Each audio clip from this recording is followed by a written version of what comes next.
तो छोटा सा है लेकिन इसके मायने बहुत बड़े हैं। तो आज की इस वीडियो में हम डिस्कस करेंगे मीका आखिर क्यों बना, इसकी क्या ज़रूरत पड़ती है, कैसा लाइसेंस इसका रहता है और कहाँ पर ये वैलिड होता है। सारा कुछ आपको मीका से रिलेटेड आज इस वीडियो में क्लियर हो जाएगा। तो चलिए शुरू करते हैं आज की वीडियो और डिटेल में सारी चीज़ें देख लेते हैं। सबसे पहले तो हम बात करेंगे कि मीका का पूरा नाम है क्या आखिर। तो मीका जो स्टैंड करती है वो मार्केट इन क्रिप्टो एसेट, और शॉर्ट फॉर्म में इसको मीका कह देते हैं। हमने कैपिटल में लिखा है, हालांकि इसकी शॉर्ट फॉर्म थोड़ी सी अलग होती है, MICA, market in crypto asset.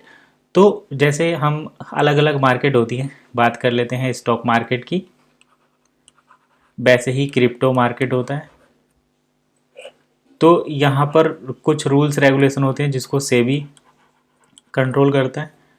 Crypto asset में डिसेंट्रलाइज तरीके से ये सारी चीज़ें चलती हैं। तो अब इसको भी कहीं ना कहीं सेंट्रलाइज्ड बनाकर सेबी के अंदर ही लाया जा रहा है।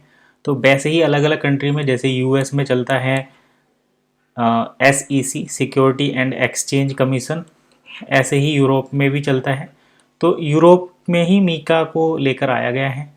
और यहाँ पर मार्केट इन क्रिप्टो, यानी कि अगर आप क्रिप्टो में बिजनेस करते हैं, क्रिप्टो में काम करते हैं, तो आपको मीका की सभी रेगुलेशंस फॉलो करनी पड़ेंगी।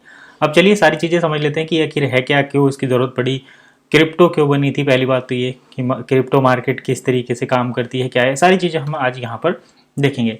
तो क्रिप्टो का जो मेन कारण था बनाने का, वो पेमेंट के तौर पर किया गया था। जैसे अभी आप इंडिया में बैठे हैं, आपको रसिया में पेमेंट भेजना है, तो बाया US आपको होकर जाना पड़ेगा। आप डॉलर में कन्वर्ट करेंगे, उसको भेजेंगे। हालांकि अब कुछ अल्टरनेटिव भी निकल गए हैं, INR को रूबील में आप डायरेक्ट भी एक्सचेंज कर सकते हैं, लेकिन यही जो है वेल नोन मेथड है और इसी तरीके से ज़्यादातर पेमेंट किए जाते हैं। आपको अगर ईरान से ऑयल इंपोर्ट करना है, then you have to go for US and then US will send US dollar to Iran.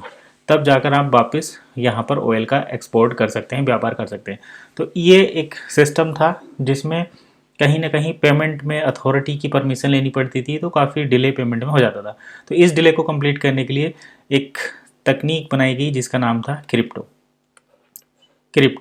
Crypto बनी थी पेमेंट सिस्टम को आसान बनाने के लिए, पेमेंट को इजी बनाने के लिए।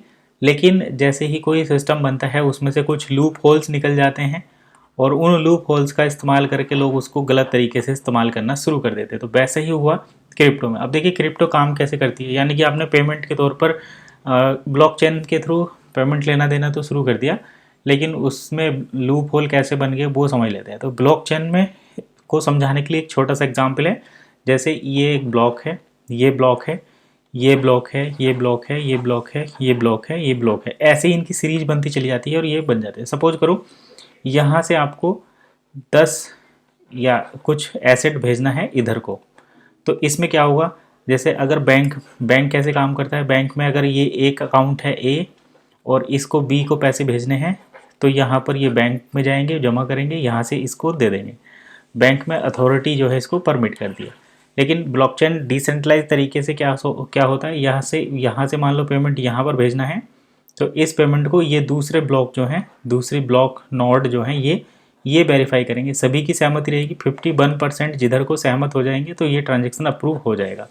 अगर 51% इसके अगेंस्ट में हो जाते हैं तो ये डिक्लाइन हो जाएगा। तो इस तरीके से क्रिप्टो जो है काम करती है। यहाँ पर किसी भी अथॉरिटी की ज़रूरत नहीं है पेमेंट भेजने के लिए। बेनिफिट क्या थे, क्रॉस बॉर्डर ट्रांजेक्शन कर सकते थे, लो कॉस्ट ट्रांजेक्शन कर सकते थे और एक्सेसिबल ट्रांजेक्शन कर सकते थे, फास्ट ट्रांजेक्शन कर सकते थे, यानी कि स्पीडी ट्रांजेक्शन कर सकते थे। लेकिन इनका गलत इस्तेमाल हुआ। जैसे यहाँ पर क्या होता है, बायर और सेलर दोनों की आइडेंटिटी जो थी वो रिवील नहीं होती थी। तो इस वजह से यहाँ से कोई भी किसी को पेमेंट भेज रहा है, कोई भी किसी को रिसीव कर रहा है, कोई पता नहीं चलता था। इसी चीज़ का बेनिफिट उठाते हैं बीच के लोग, और वो फंड को जो है इलीगल तरीके से, जैसे स्मगलिंग हो गई और मनी लॉन्ड्रिंग हो गई, साइबर अटैक हो गए, साइबर फ्रॉड, हैकिंग, इन सब चीज़ों के लिए करने लगे। जैसे मान लो आपका कोई कंपनी का डाटा है, आपकी कोई कंपनी है और उसका डाटा कहीं किसी सिस्टम में है, तो हैकर उस सिस्टम को हैक कर लेंगे।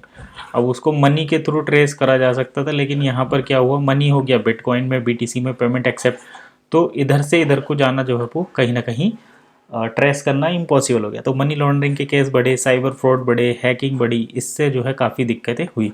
तो इन सब चीज़ को देखते हुए यूरोपियन यूनियन ने एक रूल बनाया मीका, MICA।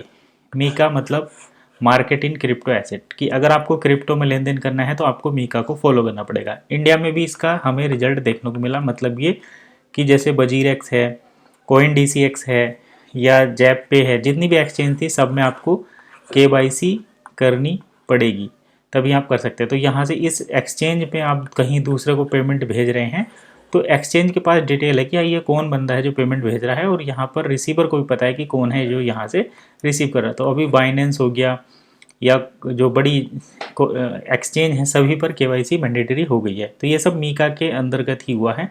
अब चलिए मीका एक्चुअल में काम, जो मीका का रूल है, मीका के जो रेगुलेशंस हैं वो क्या हैं।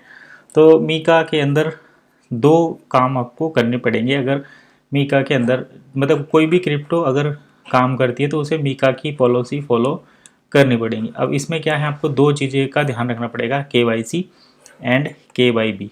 जैसे हम यहाँ पर किसी से BTC में पेमेंट ले रहे हैं और सपोज करो 10,000 करोड़ का पेमेंट जा रहा है, तो यहाँ पर आपको ये पता होना चाहिए कि किसको पेमेंट सेंड कर रहे हैं, इसकी आइडेंटिटी पता होनी चाहिए।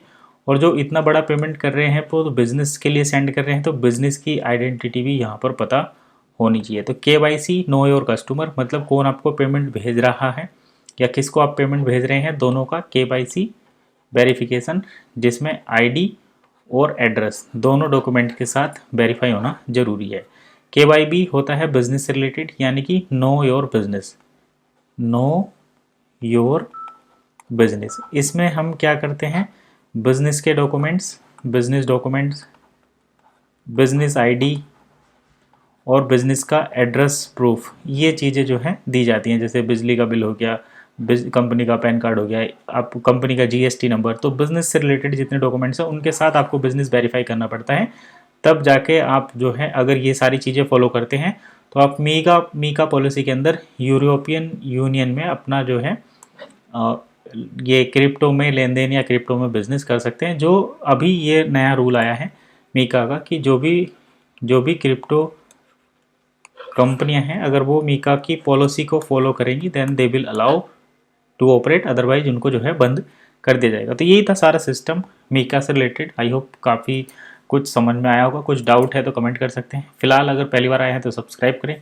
बेल नोटिफिकेशन भी दबा लें, क्योंकि जैसे ही इसको सब्सक्राइब पर क्लिक करेंगे बेल नोटिफिकेशन आ जाएगा। इसको प्रेस करना है घंटी को, जिससे आने वाले अपकमिंग वीडियो के नोटिफिकेशन मिलते रहेंगे। तो फिलहाल इतना ही, मिलते हैं नेक्स्ट वीडियो में। तब तक के लिए कीप वॉचिंग एसेट गाइड।